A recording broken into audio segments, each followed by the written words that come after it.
Welcome to the Rebel Rose Show.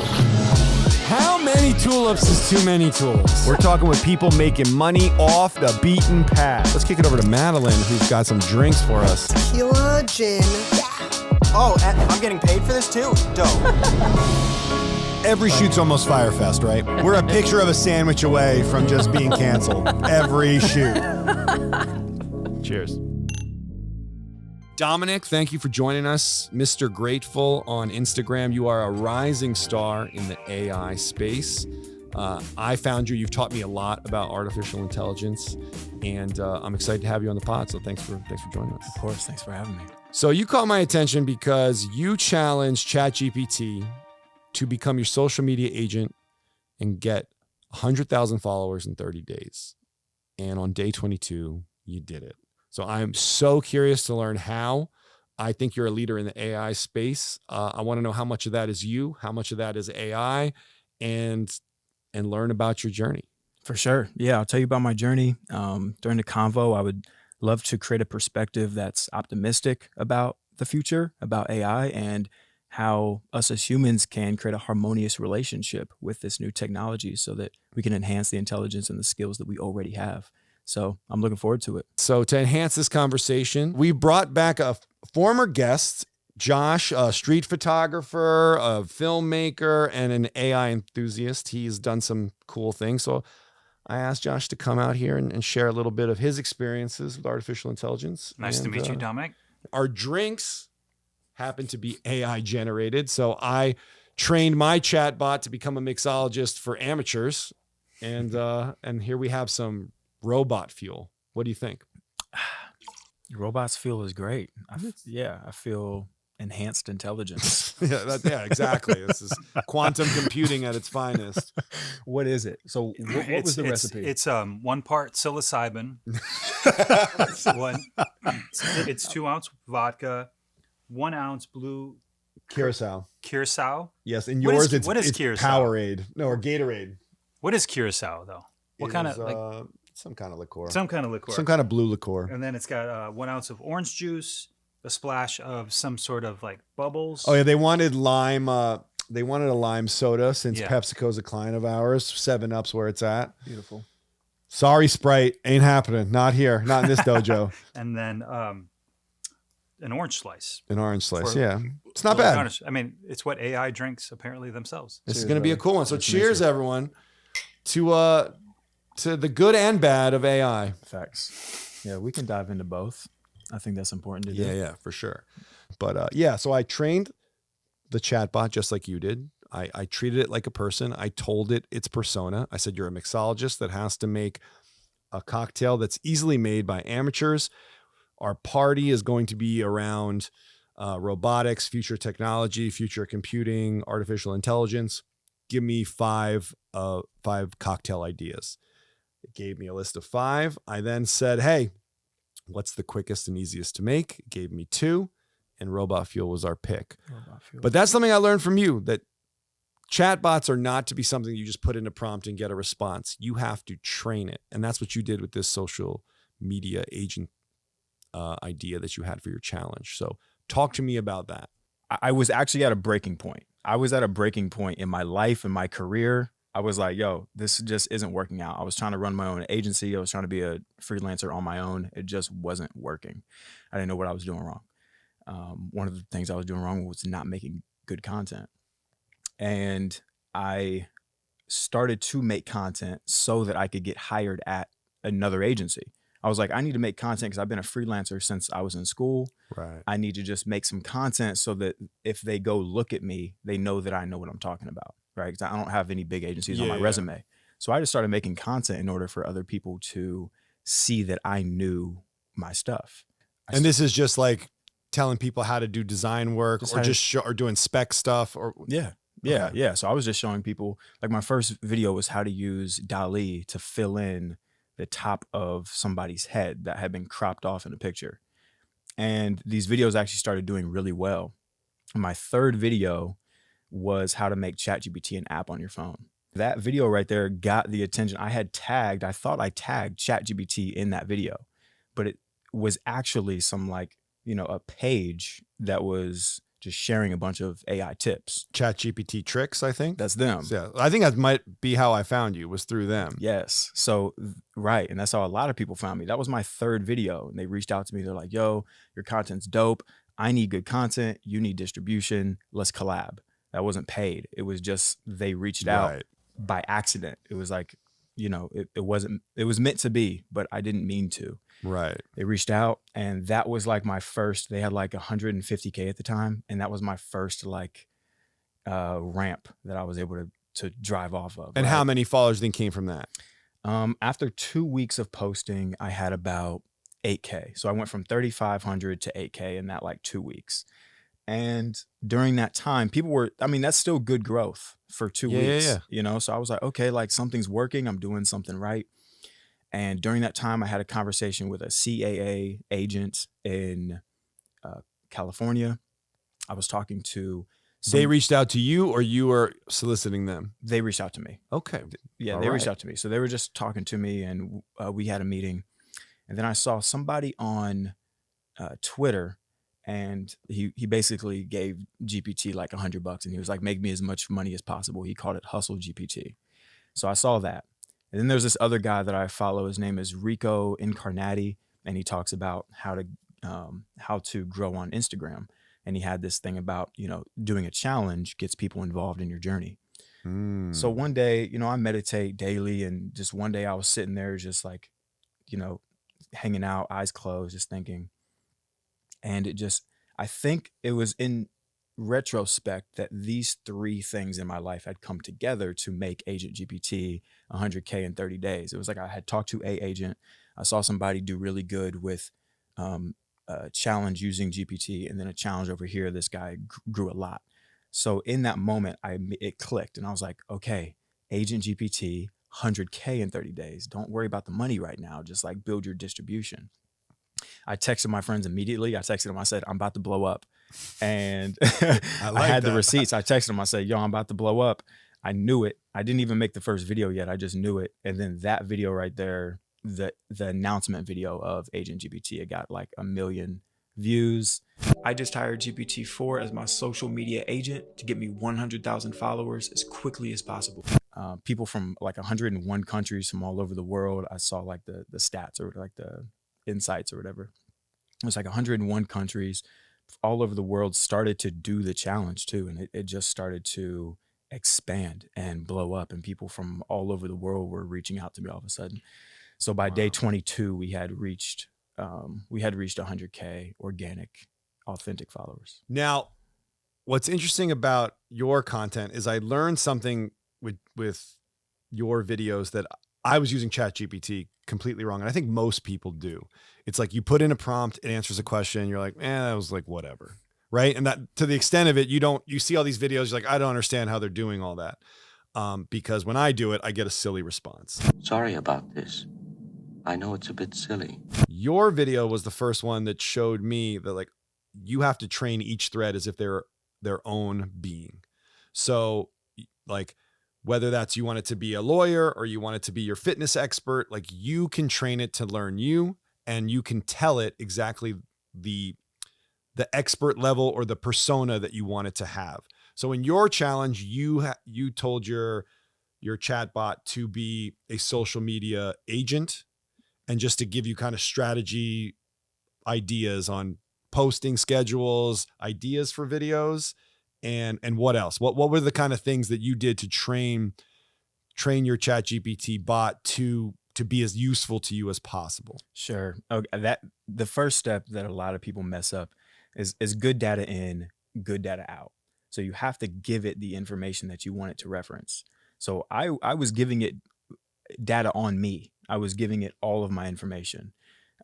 Something that a lot of people were calling out in the video was that I said I uploaded my Instagram link into there, and it like learned me, right? I sent it my Instagram page, and I said, use this URL to study me. That's not the case. It didn't actually do that. I had gone back and I asked it because people were calling that out. So I was like, okay. So I asked it, I said, can you actually look up links? And it says, sorry for the confusion. I can't actually access the internet in that way. So after I learned that, I gave ChatGPT all of the information about my brand. I told it who I was, the voice that I wanted to speak in. I was saying like, I just want to be calm, kind of zenned out. I want to have an optimistic tone. I was just telling it about myself. I was describing me and who I want to be, so that when it's giving me ideas, it can tailor it to me. I gave it my metrics. So I went back for the past 30 days and I gave it the metrics of every single post. And then I transcribed every single one of those posts and uploaded it. So it knew what I was saying in the post, what type of post it was, if I collaborated with somebody, and then the metrics of it. So then it can connect these dots and say, okay, I see the structure of this type of post here. I see how it performed. And now I can give you more tailored results based on what's performing well versus what isn't. So that is what you need to do, is you need to talk to it. You need to give it the good data in so you can get good data out. And people are just jumping straight to give me 100,000 followers, and they're not doing the iterative process. There's a lot of work to it. Yeah. I mean, a lot less work than what would have needed to be done if I was talking to a human agent. I mean, a human agent is they have their own motives. They have their own desires. They have their own vision for who I'm supposed to be. The agent GPT, I just tell it exactly who I want to be, who I am right now, what's worked and what hasn't. And then it's giving me tailored responses over time. Can I ask a question? Did that just blow your mind that's the level in which he's engaging with it? Because I even thought I understood it, but I'd not like that. When I hear AI gave you 100,000 followers, my brain jumps to, it's hooked to the internet and it's contacting people behind the scenes like Jarvis would. Right. Whatever. But to hear it, you explain it like that, is I'm hearing that you are steering the ship. It's 90% of the way, and you're using this, you're really listening and honoring what this tool is giving to you in a way that I don't even think other people would necessarily do. They'd be like, oh, it's a dumb idea or whatever. Well, yeah, that was the thing. A lot of people are DMing me and they'll say, yo, it's giving me basic responses. It's giving me like, it's not telling me what I need.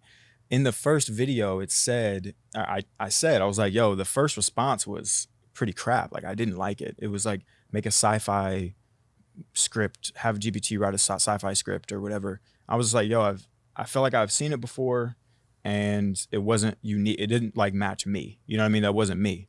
And that's when I realized, oh, I got to give it data. I have to give it some information about who I am. So when it gave you the whack idea, did you then talk to it like a human? Like, I don't like this idea. This is off brand. Yeah, I did tell it I don't like it and it's off brand. You slapped it on the wrist. Yeah, I did. And I was like, and this is what it needs to be like. Fit it into these parameters. You know what I mean? Make it fit. I was in another video, I talked about GPT being like water. It's like, you have to give it the glass to fill. You have to give it the mold for it to fit into. And that's the mold, the cup is your parameters. It's who you are. It's describing the outcome that you want it to have. It was like, yo, thank you for providing that information. Based on your page and preferences, here's a new content idea. It's good. GPT allows me to be more creative by offloading the analytical side of it. Like, I have an analytical brain, but I live in a creative space, and I'd rather be there than be running numbers or running strategy in my head. So I'll give the strategy and the planning and the whole, like, what's working, what's not based on the metrics to GPT. It's a supercomputer. This thing, we have like the most powerful technology ever existed on our phones, like in an app now, you know what I'm saying? Like within reach. Right. Everybody has this. So I want to utilize that in the ways that it's good at, and it's not good at being creative like me. Casey Neistat had a video recently where he let ChatGPT but he didn't do the work. I saw that, and it actually pissed me off because I was like, me off too. Yeah. The Oculus is not only a transportation hub, but also an architectural marvel. He didn't do the work, and he like made fun of what its response was. But I'm sure that if he fed all of Casey Neistat's creative tendencies into the chat, it would create a totally different result. He kind of did like a 5-second thing on it. That was the worst video I've ever made. That video sucked. Yeah, and he was kind of, reading from the script and doing exactly what it told him to do. And if I was reading like from the lines of ChatGPT, it wouldn't sound like me still. You know what I mean? And that's what a lot of people are actually like saying they're afraid of is AI like replacing humans. But by working with ChatGPT every day, like all day, every day, I'm learning its place. It has a place in enhancing us. It's not trying to replace us. We can have a harmonious relationship with technology, with AI, so that we can amplify ourselves. And that's what this whole thing was about. It's like, how can I have a narrative about what AI is as a partner to humanity for us to enhance ourselves? So AI's place to me, it's my partner in an analytical sense. I offload all of the things that I don't feel like doing over to it. Now I can go over here and focus on the creative things and the high value items that I'm actually good at. God, it's genius. See, you guys are very similar because I'm more of the fearful AI guy, and he's always been like, no, it's not going to be able to know my inspirations that I'm doing to create my imagery. So he does street photography, and he's been using it to basically create mid-journey illustrations that look very similar. It's like crazy when you watch his AI, because knowing his photo work where he's just roaming the streets and taking it, I'm like, how did you get AI to look like you did this? And Right. and you've been using it as a tool. So I mean, talk to me a little bit about what your experiences have been in that photo I think it's world. really similar. I mean, for me, it's really just an area of exploration to see how far you can push this technology before it breaks. And when they have 20 fingers on one hand, 21 fingers, you've basically broken the technology. But it's doing so many things right. Still has something off but I don't know. It's all just a fun exploration for me to see what the current state of that technology is. And when I was using it a couple months ago, it right out of the gates was amazing. And now it's only getting better. And so for me, it was just like, as a street photographer, some of my dream shots, let's say to go to Russia and take photos of some like widowed oligarchs. Only Josh goes to these weird places. We eat know, an that- ice that- cream cone That would make a nice photo. in front of the Kremlin. So I got to like play with that on my laptop, in my underwear, on my couch, and just explore what my dream scenarios could be. And maybe one day I'll go to Russia and do that. I don't know, but it was more just about trying to break the technology. It's been enlightening just to be able to poke the machine in the ribs. And so when you say using it for metrics, like our strategy, is it telling you like times to post, where to post? Like what kind of analytical data is it giving you? Over time, I've created a system. As I'm posting, my first week, my first 2 weeks, whatever, honestly, every time, but for the first week, 2 weeks, that's the most important because it's getting data. You are too. And I'm telling it what time I'm posting, if I had a collaborator on it, if how long the reel was, the transcript of it. I'm giving it my likes, comments, shares, saves, and plays. So I'm giving it all of that data. And then I'm saying, here's my reel for day 5. And this is all the metrics on it. Then, at the end, it'll just say some basic like, hey, congratulations. It looks like you're really connecting with your audience. But one of the posts, it checked it and it was like, hey, good job on posting this today, but it seems like this didn't really connect with your audience the same way that, for instance, your Disney post did. And it was like, here's some reasons why that might have happened. And then it broke down, why the Disney post was actually successful, and then why the one that I uploaded probably wasn't. And it was good reasons. The Pixar one was really cool. This guy looks great. He's got it covered. Thanks, man, but I'm talking about you. That's your idea, or that was ChatGPT's idea? So that was actually my idea, but ChatGPT. So what I'm doing when I'm giving my script is I will have a basic idea. So it will give me an outline. It'll say, here's 30 days of ideas. And then I'll go through and kind of, subtract some ones that I don't like. I find the ones that I do. I'm like, okay, this is a good starting place. But they're very vague. The ideas that it gives may be, share a new tool that could be used in an industry outside of design, right? So then I'm thinking, okay, well, What tool could that be? So then I'll take that prompt and then I'll do some research, look around, find something like that, and You then I'll couldn't use go it. give me some ideas for tools. They can't make it more specific through the.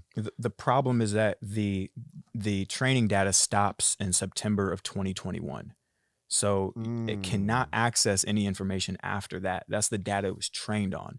So any new information that you want to give it, you have to give it. You have to upload that into ChatGPT. Does that information go to their database that other people then can access, or is it just yours alone? Well, yeah, that is where. Okay, yes. So when you upload information into ChatGPT at all, you are basically giving it to public domain. You're saying that this is. I tell people, do not put anything into ChatGPT that you would not tweet, or that you wouldn't put as your Instagram caption, or you wouldn't post on Facebook. So Social Security, your bank info, none of that. Who you have a All of crush it. on? All Big stuff. anything with IP, anything that you wouldn't want to, anything confidential, don't put it on there because it immediately becomes public domain. In other countries, basically everywhere other than the U.S., I'm not a legal advisor or anything like that, but this is what I've learned from the legal advisors I've talked to, is that anything that you post on ChatGPT outside of the U.S. immediately voids you right to copyright it. In the U.S., you have a year basically, but anywhere outside of that, if it's published, it's considered public domain. You can now no longer copyright it or trademark it. So if I write a script, if I write the next big hit script, I put it into ChatGPT to see how it can improve it. By uploading that script, you're saying in a year's time, it'll be public domain? You lose IP. Whoa. In America. In America. Whoa. Yeah. Okay, good. So you need to be, you do need to be careful with what you're uploading. I have a question though. I want to get a better idea of this huge bump in followers you got. What percentage would you accredit that 100,000 followers to AI, and what percentage would you accredit to your discovering this topic that's incredibly interesting to you? That's a great question. So as humbly as I can say this, I've always felt a sense of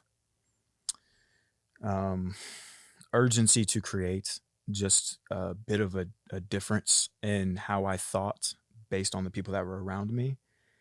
And for a long time that hurt me because I didn't know how to really fit in. I've always just had this meticulous nature about me of how to do things properly and how to create. And I think that it took, it was like I'm the car on the cliff.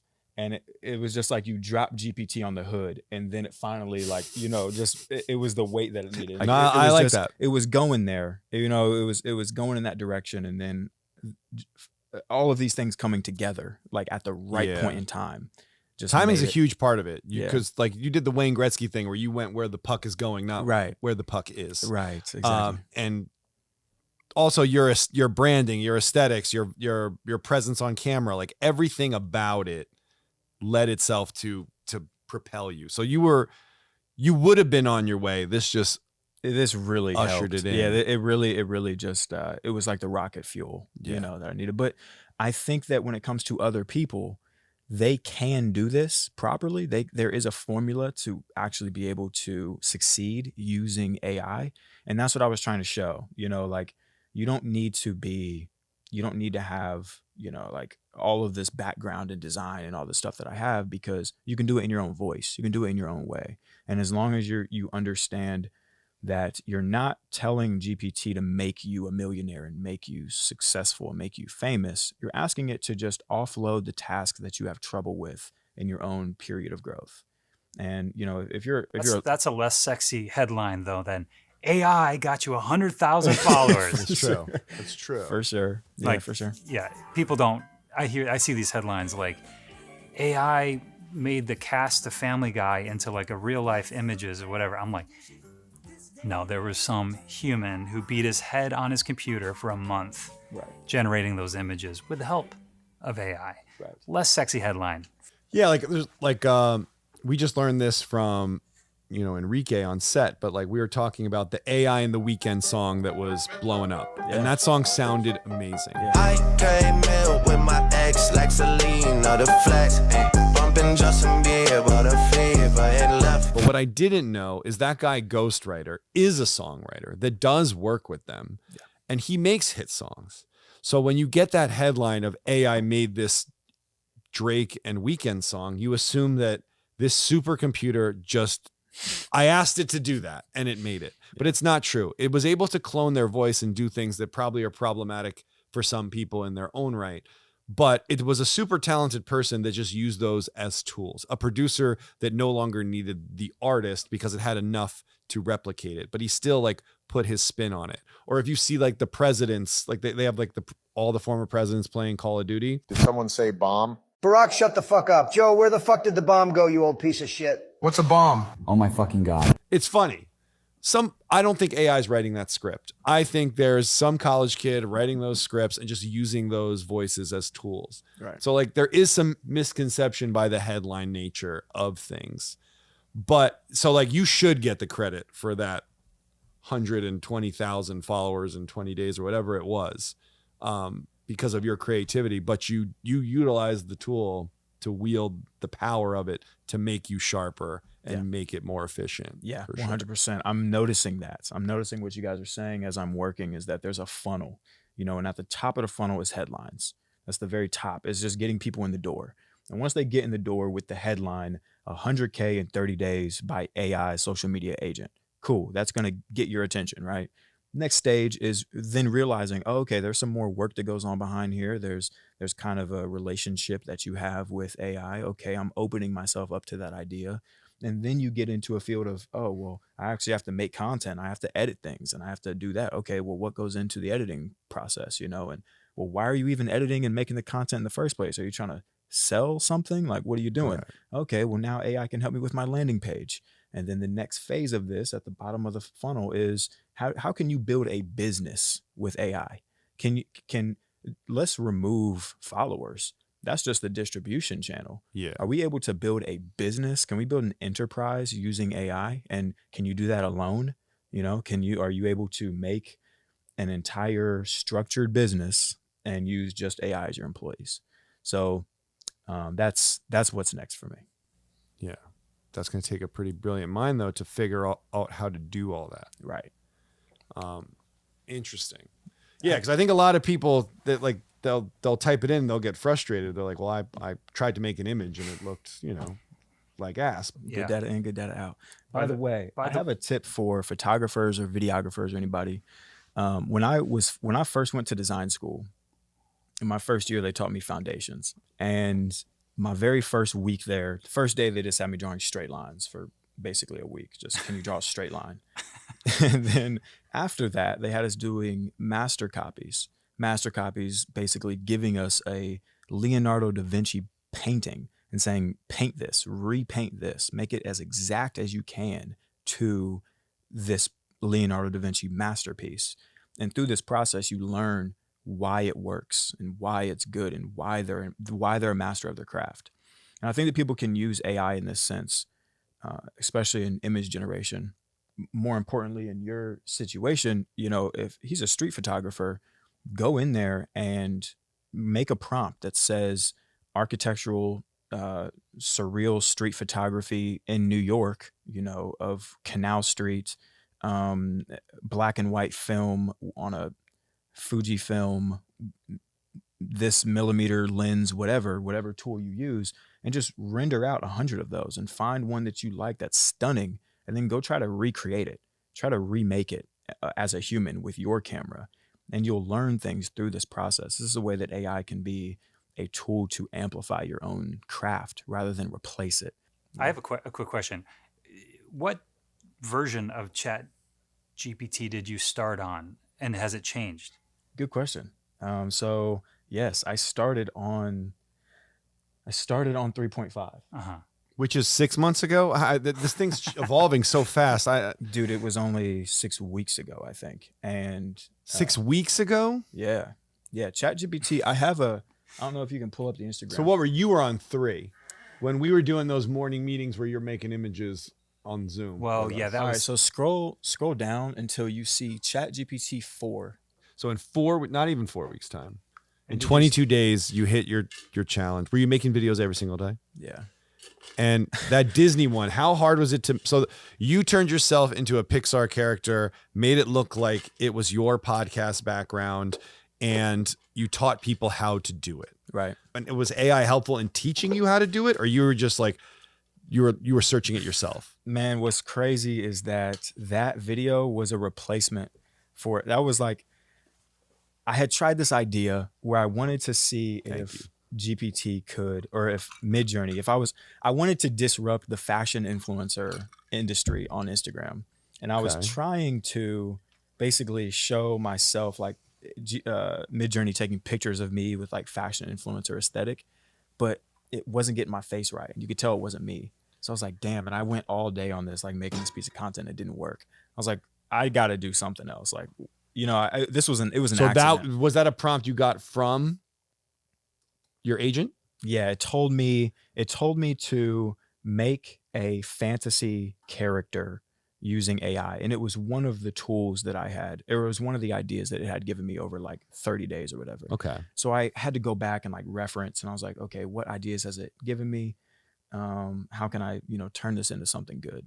And then that's when I saw that one, and I said, oh, well, I think I can do that. You know, it worked on Snapchat. You know, people use like the Disney Pixar like Snapchat filter all the time. I think people would like that, you know. I just didn't expect it to be the one that hit. I thought the one I was actually working on was going to hit. And that was just like a fill-in video that I just had to get out really quick. How'd you get the mouth to move and match with your? Yeah, so that's on a platform called DID. Which is another AI tool? Yes, it's another AI tool. And I recorded my voice just on my phone. So I just recorded myself saying the script. I wrote out the whole script. Then I recorded the parts of the script that the Disney Pixar character is supposed to say. And then I took that recording, cut it up into its different lines of script, and then I uploaded that into DID with the picture. And what it does is it takes the words you're saying on the recording, and then it animates the mouth to move to those words. And voila, look at you with your Disney self. So you make this video as the Pixar character, teaching people how to do it. You post it. Yeah. It goes viral. Yeah. I didn't realize that it was going viral though at first, because at first you're just thinking that it's just going at the trajectory that the normal ones are. But this one just kept going. Yeah. This one just keeps rising. Yeah. Just notifications all day long. Yeah, at this point, Instagram just kind of chunks all of my notifications. I'm not sure. It might do that for yours too, but it just we're like, not as popular as Yeah, I don't. Yeah, we don't got that kind of juice. it just Must be nice. look. It just Chunky notifications. it chunks them into like. I'm like, Steve liked my post. Thanks, Steve. Yeah. Oh wow! So you get 35,000 others liked your post. That's what his. That's the chunk. Yeah, That's so his chunk. It'll just give it by post. I get those by the sixes. And like 6 people like your post. I'm like, let's go.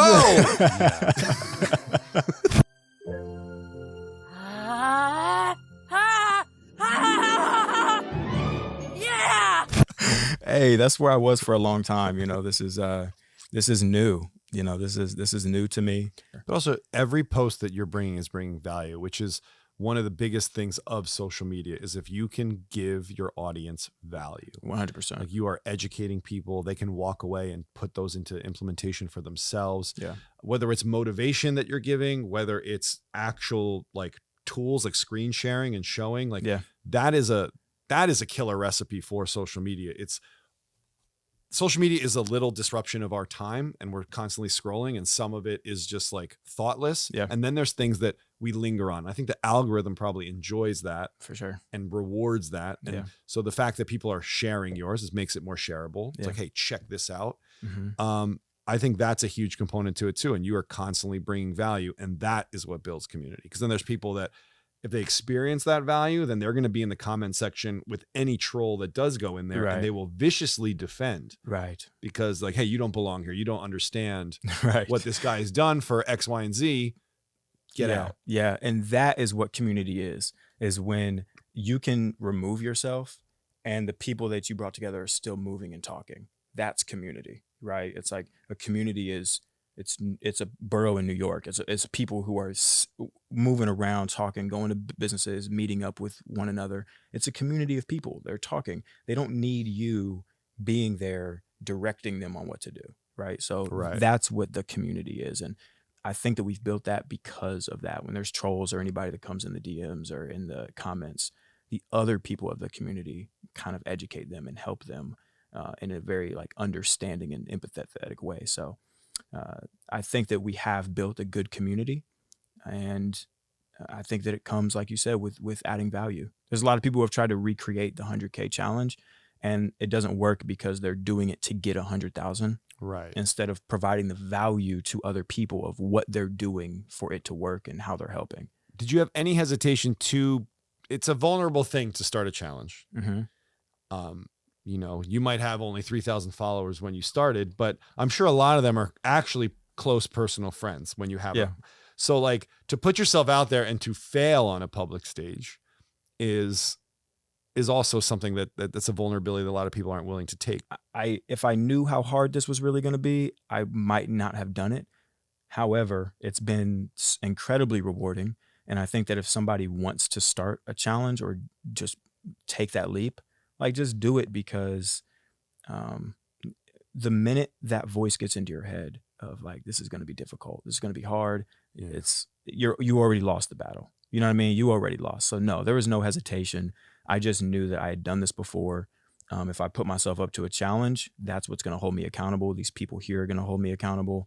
And I'm just going to do it. And if I fail, good. Then now we know why I failed, and then we can try something else. Right. You know, not afraid to fail is pretty big as well. Yeah. But you have a unique delivery, right? You're very calm, you're thoughtful. There's no wasted vocabulary in your post. It's very, I mean, I'm sure you're scripting it out and reading it, but to an extent there is like a demeanor that you have that is very soothing and educational and easy to follow and understand. And so I think that's a big appeal to you. And also the name Mr. Grateful just only brings positive vibes. Where did that come from? Good question. I had a book that a friend gave me back in the day. It was in 2020, like COVID times, and it was called Original Goodness. And this book was the most, it was the most positive, enlightening book I've ever read. Original Goodness. Original Goodness. And it is written by like an Indian author, and I don't quite remember their name right now, but it was just written so beautifully. And it's like, it was just very spiritual.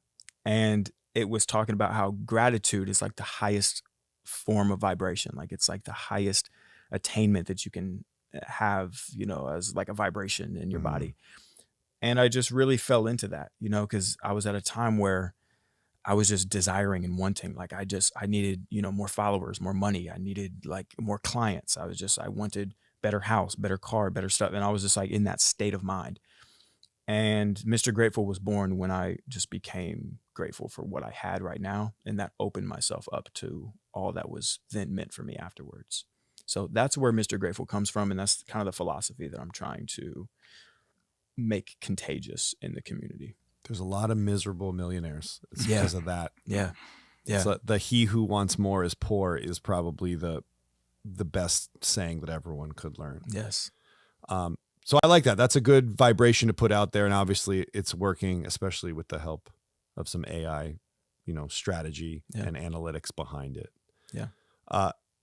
I'd like to pull up some of Josh's work here and see a little bit of where he's gone in the space. And I'd like to talk about tools, right? It's one thing to get the analytics and to know, but like there are a lot of interesting tools out there. Like you just said, that was a DID. Yeah.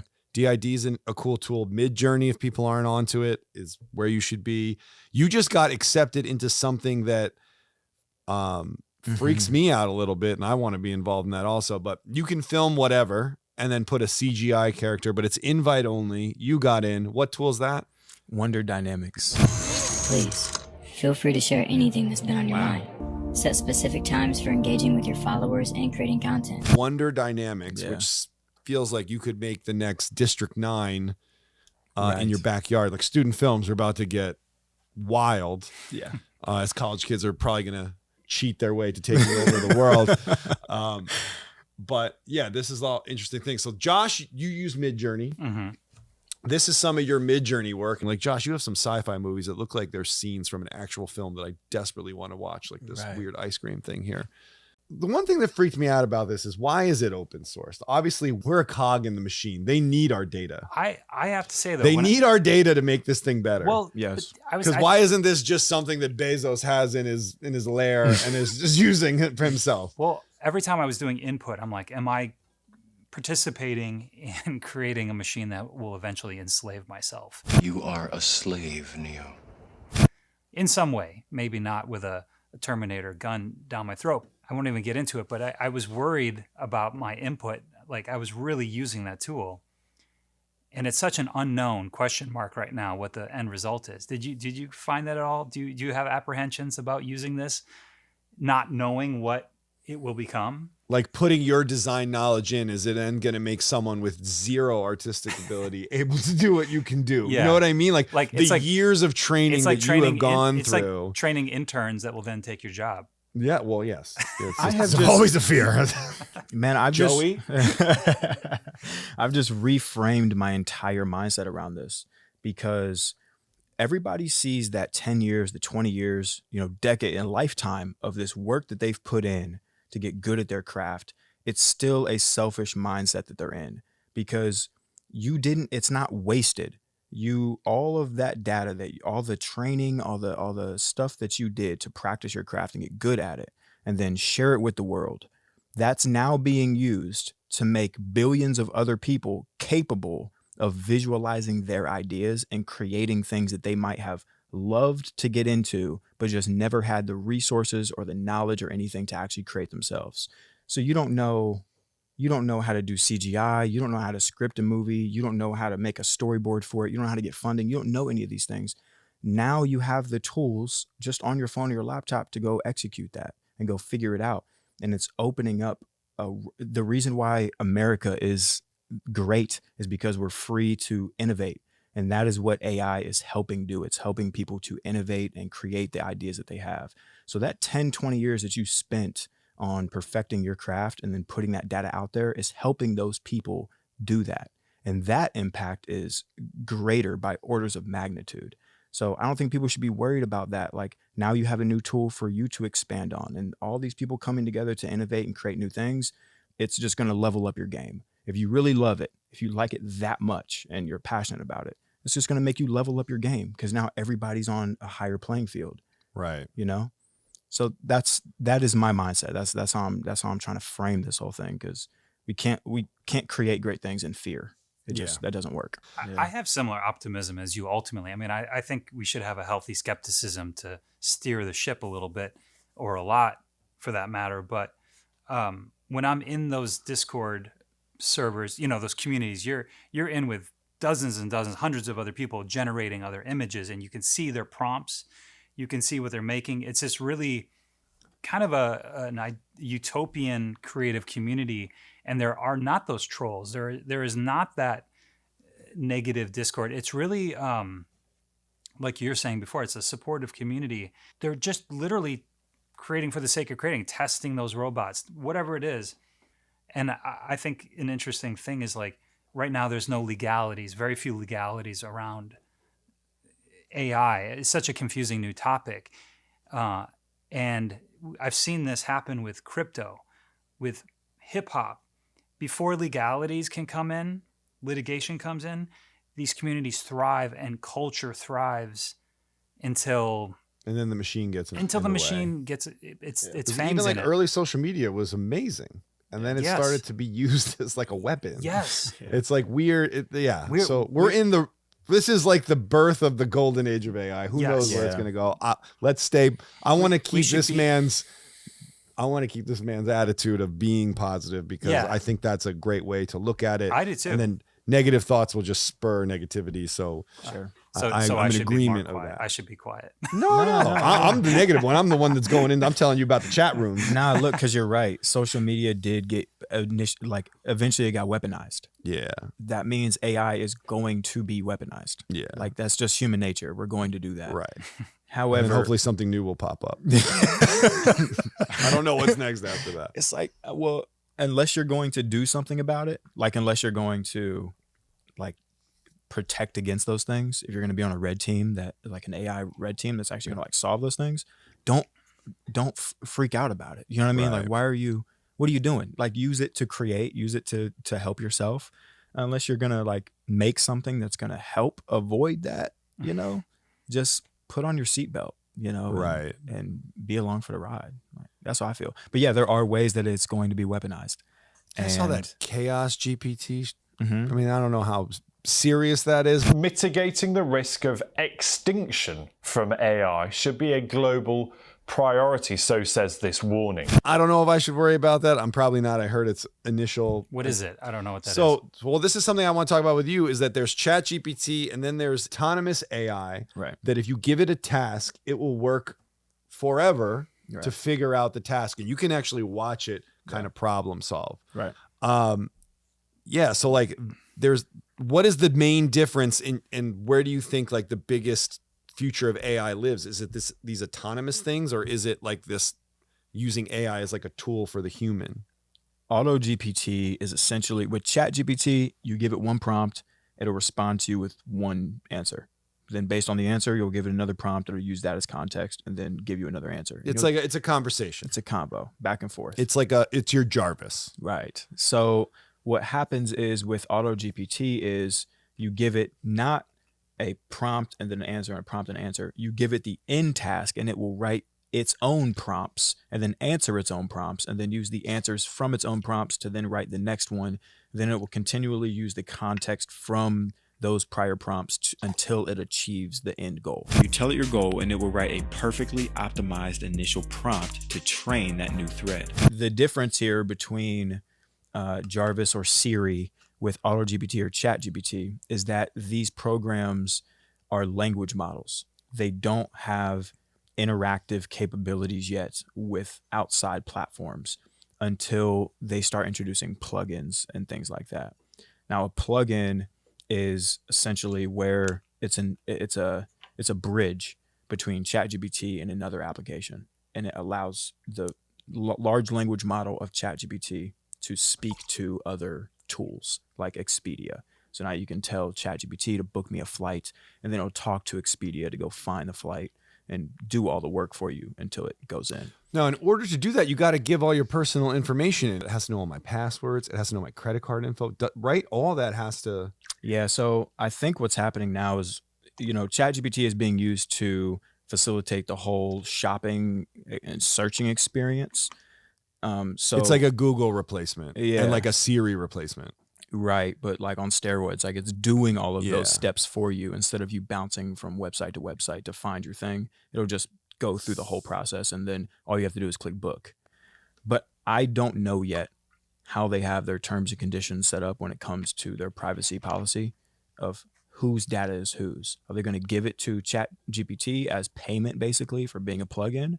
Or are you know, if you're using something for free, like you are the product. Yeah. And you're the product. So we are your all the data product. is the And product. we're also like the researchers and the. Exactly. We're all of that. So, and we're training this thing to help us be better at Right. that. So Auto GPT is basically that. You're giving it an end tool. It goes through all the steps in order to fulfill the end goal. And Chaos GPT was somebody doing that. They were poking the machine. They were seeing how far can this thing go. But by the way, this is what we need people to do. We need people to basically red team these things and try to push it to the bounds. That's a term I don't know. Red team. What does that mean? So OpenAI has a red team, and it's basically somebody it's a team of people who push those bounds, and they try to do bad things with ChatGPT to see what its response will be, and then create parameters so that it can't do that. Shall we play a game? Let's play global thermonuclear for. Isn't it AG and AGI? What's the difference between AI and AGI? Was that auto-generative? Great question. Okay, so AGI is artificial general intelligence. General intelligence. Okay, so artificial intelligence is like ChatGPT. That's what you're using now. It's artificial intelligence. It has one set task that it can do. Okay. GPT is a large language model. It's a chat bot. All it does is you give it words and it gives you words back. That's all it's supposed to do. Same with like an image model. You give it text and it'll give you an image, right? So that's a medium. ChatGPT is multimodal now. It is multimodal, but not for everybody. Multimodal means multiple models. So there's a language model, text to text, which is giving you text for you prompting a prompted text. There's text to image, where you're giving it an image, or you're giving it text and it will give you an image, right? These are different models. Multimodal is multiple models. So under the same model, you can give it text and it'll give you an image, or you can give it image and it'll give you text based on that. So expand on that now. AGI is an artificial intelligence that can learn any task, not just text-based. So it can learn anything. It can learn how to have proper body language. It can learn how to drive a car. It can learn how to suggest you the movies that you want to watch. It can cook a meal. It can actually do all these other skills. So it's not just having a conversation with you. AGI is a general intelligence. It means that it's like a human brain. It can generally learn anything. Clever girl.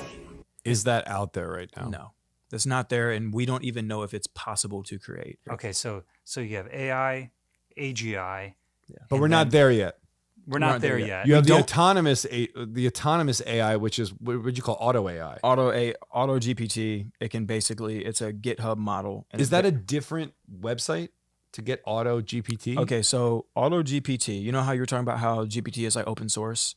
Yes. You can get its API. Mm-hmm. Okay, well, you can get OpenAI's API. API stands for Application Platform Interface, which basically means you can take the tool that they've built and then put it onto your own website or whatever. So they've taken the model, the GPT model, put that into it, and then modeled it with its own code in a place called GitHub. And Microsoft also owns GitHub. And GitHub is a place where people post open source code. And in there, somebody made Auto GPT, which basically adds code so that the GPT model will give itself prompts in steps in order to reach the final goal. So what I wanted to get into from this convo is about how this is going to affect video and image, because you guys are in this and I would love your perspective on it. Yeah, tell me how much trouble I'm in or how I can exploit it. I like each. Okay. Just get me my door that I can hang on from Titanic and not be Leonardo DiCaprio. I want to be Rose, okay? Okay. Jack, I want you to draw me like one of your French girls. You know how you guys were talking about, we were talking earlier about using AI to storyboard and as like a ideation platform. Okay, so, and how if we bring all these tools together, then they come into something really cool. So that is what we're going to be seeing in the next few years, is this auto GPT concept mixed with generative video and images. So let's say, for instance, if you wanted to make a movie right now with AI, which is possible, you can ask GPT for a script. You can say, hey, I want a movie about A, B, and C. This is what I like. Mm-hmm. And you go in there, it'll give you a script for that. 3 acts. Perfect. So then you take some of the scenes and then you put that into Midjourney as prompts. And then you get like an image for each one of the scenes in that movie. You can kind of put it together and now it'll be like a storyboard. Mm-hmm. Now you can take those images, you can put them into an open sourced image generation called Stable Diffusion. And you can kind of get some moving animated, like. That's a tool, Stable Diffusion? Stable Diffusion is an open sourced image generation model that you can use to generate. You can animate prompts. Basically what it does is you give it a prompt here for 1 through 20, then you give it a prompt here from 20 through 40 and so on. And then it'll generate images. It'll generate individual images, just like FPS. It'll generate standard frames and then put them together so it looks like it's moving. So a company called Runway, they've made this user friendly to where now it's text to video. It's not, everybody doesn't have access, but you can do text to video. Full commercials have been made already, full videos. So you can do a text prompt. It'll make a video of the text prompt. And this is what it looks like. This is Runway Gen 1. I can type in Impressionist painting and get this result. I can type in fire, Michelangelo sculpture. So if you imagine now all of these things coming together through Auto GPT. So imagine that tech understanding what you like. It will generate the initial prompt, give him a sci-fi movie with slight dark humor in it about a love story between a robot and a man. Then the Auto GPT will then generate the prompts that it needs to get a script for that, based on previous movies that you've watched, to generate the images that are needed to create the storyboard for that or whatever, and then to create the actual video for you. So the future is generated. Instead of going on Netflix and watching, Hollywood movies, you will have a unique movie that probably nobody else has ever even seen before because it was just generated for you. It can star you. I'm gonna be a star! It'd be like, I want to watch a romantic movie about me and my girlfriend. Right. And then you get to watch it play out. That's hot. Yeah. Yeah. I mean, if it has the data to create you. So yeah. You could clone our voice. You can clone our images. What's the difference? Midjourney's making. Right. Now you're Ryan Gosling and whatever her name is in The Notebook. Mother. And then you do something bad in the movie, you're causing a fight. Now you're in the doghouse. It's something you didn't do. If Ryan Gosling did that, that wasn't me. What do you want? Doghouse, the theme of today. Yes. Doghouse. So that's wild. So hold on. There's an implication of that, right? That unique, there's something that we still share culturally, which is the media that we share together, right? It helps structure our narrative. What's popular shifts a little bit of narrative. Everyone's watching unique things. We've already experienced that a little bit with everyone has unique algorithms. We're all living in different realities based on just our algorithms. Yep. Now make that mass media is different. Yeah. Now it's not clicks, it's you. It's just you in your own echo chamber. You in your own echo chamber. But one thing that everyone should do is get on this thing and literally like you're going to the gym, get familiar with it. Yeah. This is something that everyone cannot avoid. It's coming and it's coming fast. Yeah. And so follow Mr. Grateful and learn how to do this shit because it is going to be the future and not like the far distant future, like tomorrow. Yeah. Like today. Like today. Yeah. Yeah. Right. Today. Today, which will be probably 2 weeks before I post this pod. Yeah. Our slogan is grateful for today, prepared for tomorrow. That's a good slogan. That's good. Anyway, when we listen back to this in 10 years, we're going to be idiots. We're going to be idiots. Yeah. Yeah. We're going to be idiots. We're going to sound really silly. Things that we're saying, half may come true, half may be completely different. But this is the point. Have the conversation. Yeah. Groom yourself to understand these topics and understand the language behind it. So in 10 years, you aren't stupid. You can look back and realize that you were dumb in the beginning. Yeah. And like people are going to take it for granted and be like, oh, they didn't know. But it's like, this is a giant abyss that we have no idea of what's coming. Right.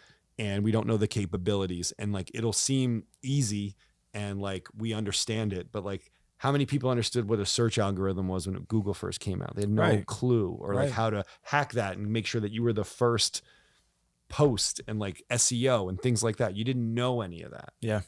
And we don't know what that's going to mean for business, but we will adapt. So humans are very adaptable.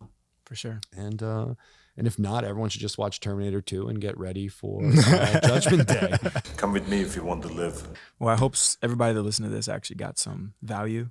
They feel a little bit more ahead of the people who didn't listen to it. And that if somebody that around you is worried or scared about it, that they will get some value from this as well and kind of ease their minds into what's to come. I think fear is just misunderstanding of the future. You don't know. It's unknowing. So just knowing a little bit more, having a bit more information, you ground yourself and you can move ahead more confidently. So I think this episode should have done that for people. And change can be a good thing. Yeah. It normally is.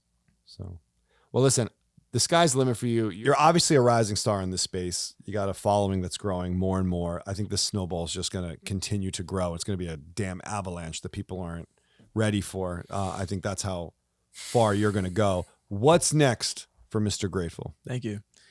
What's next for Mr. Grateful? So what I've done so far is I've created an agent, social media agent, to get me to 100,000 followers in 30 days. And now we have our distribution channel where we're able to now teach a mass group of people about AI. So the next thing after you get a distribution channel is to monetize your platform. And I want to teach people how to do that. How do you build a business with AI?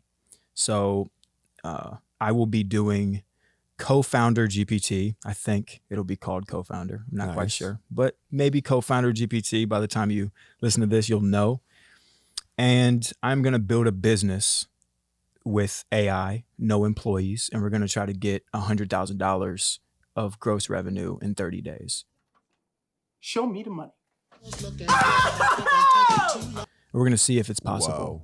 So I'm going to find, I'm going to have AI craft my business plan, do competitive analysis, figure out revenue streams for my business, and create the products that I will be selling.